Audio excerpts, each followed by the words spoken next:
Hai Brosis, selamat datang di channel Rinades. Di video kali ini kita akan membahas tentang Hokkaido SOS. Jadi pada tanggal 24 Juli 1989, Kepolisian Hokkaido menerima sinyal SOS dari Taman Nasional Hetsuzuzen Hokkaido.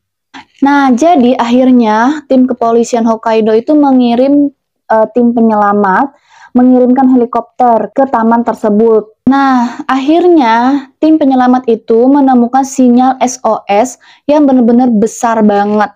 Dan itu tuh ternyata pas dilihat dari dekat, itu SOS-nya itu tuh terbuat dari potongan kayu. Mungkin sebesar 4,8 meter kali 3.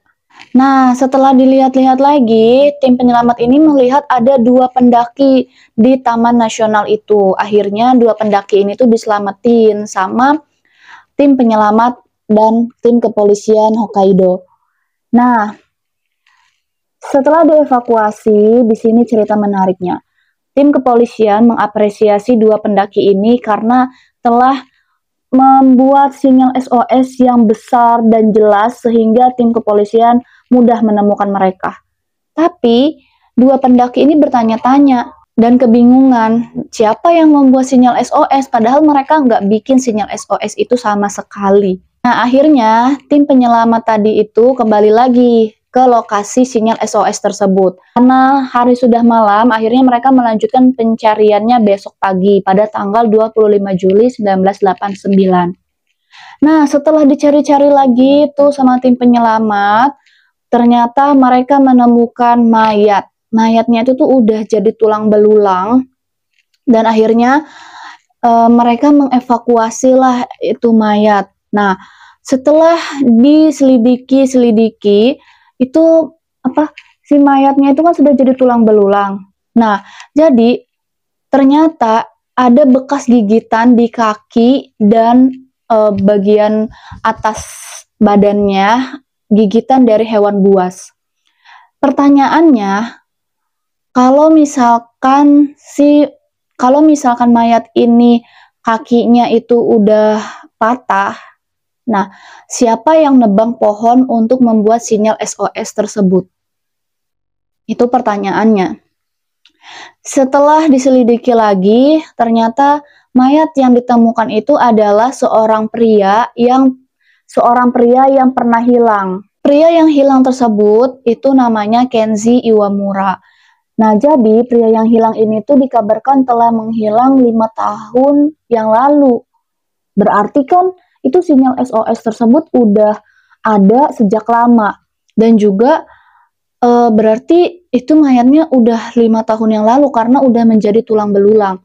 Setelah diperiksa DNA-nya, darahnya itu golongannya A dan benar sesuai dengan pria yang menghilang itu, Kenji Iwamura. Dan tim kepolisian juga menemukan sebuah rekaman di daerah situ. Tapi anehnya nggak ditemuin kapak. Nah, pertanyaannya gimana caranya sinyal SOS itu dibuat? Padahal kan di daerah pepohonan itu tuh ada pohon-pohon yang udah ditebangin dan juga bagaimana caranya menebang kayu-kayu itu gitu untuk menjadikan sinyal SOS. Nah, yang paling merinding adalah isi rekamannya itu SOS, tolong saya di tebing, tolong angkat saya. Itu sebenarnya rekamannya ada di YouTube, kalian bisa searching aja di YouTube, aku nggak taruh di sini. Nah, setelah diberikan informasi ke keluarga Kenji Iwamura ini, ternyata rekaman ini tuh bukan rekaman suara anaknya. Makin bingung lagi nih, itu suara rekaman siapa? Kok dia minta tolong, dia berada di tebing dan minta tolong untuk diangkat. Ini case yang benar-benar membingungkan banget sampai sekarang belum terpecahkan. Gimana menurut Brosis?